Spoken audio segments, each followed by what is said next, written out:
Alright, so let's talk about the travel business. According to the NAIA, closes 2025 with the highest passenger traffic on the record, no? Sa history po ng NAIA, nung 2025, lalo na after pandemic, there are about more than half of the population po ng Pilipinas ang nag-travel na dumaan sa NAIA. And that's 52.2 million total passengers, no? And sa international, 2.37 million. For domestic, 2.50 million.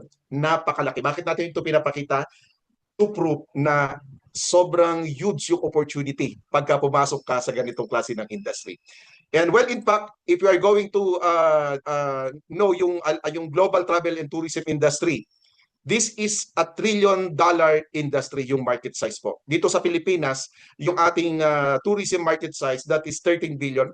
Yung tourism revenue, that's more than 700 billion.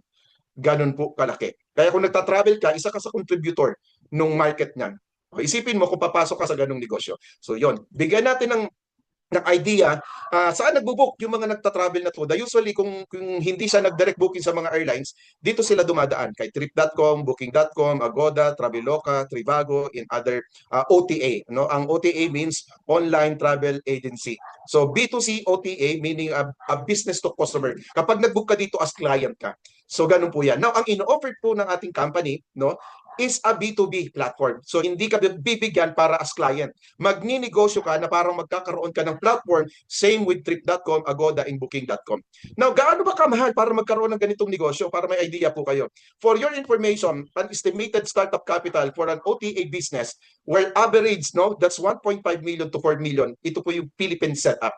But aside from the capitalization, kung gaano kalaki yan, ito pa yung mga madugo na process and requirements, business registration, travel agency accreditation, the GDS, physical office, capital cash ban. Maliban pa dun sa puhunan mo na mag-acquire ng platform, may mga cash ban pa. No? May mga ilang city na cash ban pa lang sa local government, 500,000 na.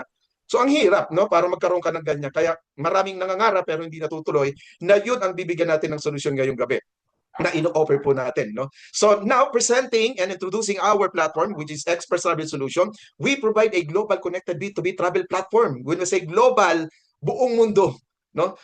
Delivering a real time. So a real time access to domestic and international air ticketing and hotel booking solution. Wow, no? So ano po yung advantages? Lower capital, no back guarantee, no cash ban, faster and easy to set up. Ang lupit po siya, no? So parang kumbaga wala ka nang iintindihin. So pag-usapan natin yung lawak po ng products natin. So we offer a domestic and international flights ticketing services featuring our top airline carriers sa Pilipinas, no? Like yung mga local major airlines, yung Cebu Pacific, Cebgo, AirAsia, Skyjet, Royal Air, and including yung mga international carriers, no? So international carriers lahat po halos, no? American Airlines, Cathay, Delta, Emirates, Etihad, Japan Airlines, Korean, and many, many more. No? And for the hotels, we have more than 400,000 hotels and 29,000 cities. Yung po, at ganun kalawak yung coverage ng produktong ibebenta ninyo. So let's talk about nung ano yung inclusion sa travel platform natin.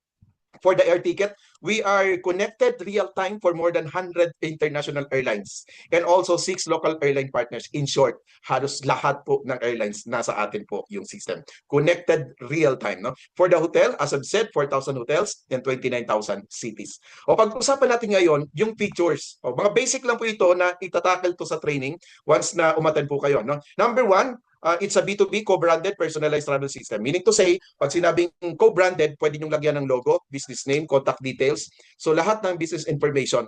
So pag print ng itinerary ng ticket, nandoon yung business information nyo powered by Prospera or ng XTS. Now, what else? So for the flights in hotel, we are integrated via API suppliers. Ano po yung APIs? It's an application programming interface. No, from GDS or Global Distribution System, it's a real-time connected. Kapag nag-search ka, nakita mo kunyari PAL, pag nag-book ka, PAL ni system mismo ang in-access mo. So, yun po yung tinatawag na API or real-time connected po. So, what else? A ready-to-operate platform, no need to build your own website or system. It's a plug and play. So meaning, encode ka, bigyan ka ng username, password, simulan mo na yung negosyo mo. That's it. So initially, no legality requirements, no business permit requirements, but habang lumalaki ka at kung gusto mo magkaroon ng visible office, that's the time. So pero hindi initially nire-require. Since na online ka lang, pwede na po yun simulan yung negosyo. Controllable income markup modification, ikaw ang magdidictate magkano ang gusto mong kitain. So compare with others na kung ano yung sinabing income mo, yun na yun. Dito, ikaw maglalagay. Sumo 300, 500, 1,000, 1,500.